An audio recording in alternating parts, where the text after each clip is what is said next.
Mga guys, nandito pa nga pala kami sa loob ng Andito nga kami sa loob ng e-room. Ayan nga pala nasa loob kami ng e-room Ito nga pala yung meter base. Ito nga pala pinipintahan pala ng aming kaibigan na si Estrada. Erap Estrada.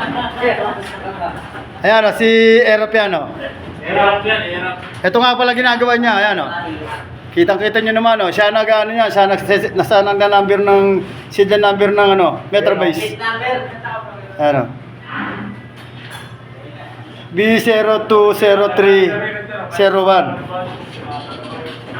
Ayan Tingnan niyo mga kamay niya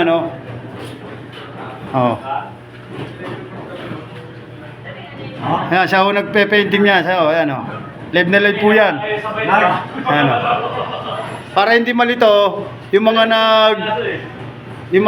unit para hindi sila malito. Kanya-kanyang yan, kanya-kanyang unit. Ayan Okay, that's all guys.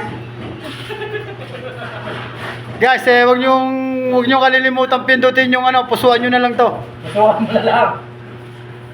Ayan guys tingnan niyo. Letter na lettering niya Pusuan nyo guys. Lettering.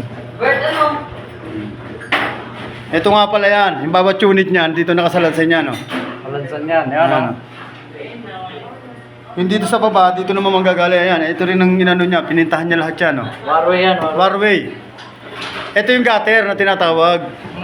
Tapos ito, meter base yan. Metro na yan, pinaka-metro. Ayan nga guys Ayan. Ito yung mga wire niya, ito yung bawat unit. Diyan nakapasok yan. Bawat unit yan. Bawat unit.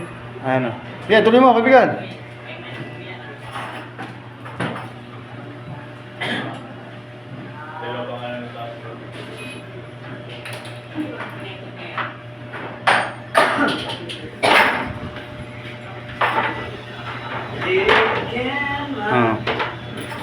Kitang-kita nyo naman guys kamay lang ang ginagawa.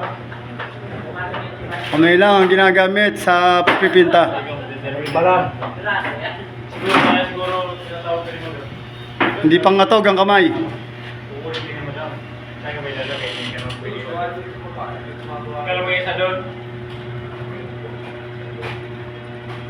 Guys, kitang-kita nyo naman Pati ang kailangan kasi pagka ikaw magaganyan, kailangan mayroon kang electric fan. Ayan Ayan ang kailangan mo, may electric fan kasi may init sa e-room. Doon nakatutok yan Crossover na yung totoo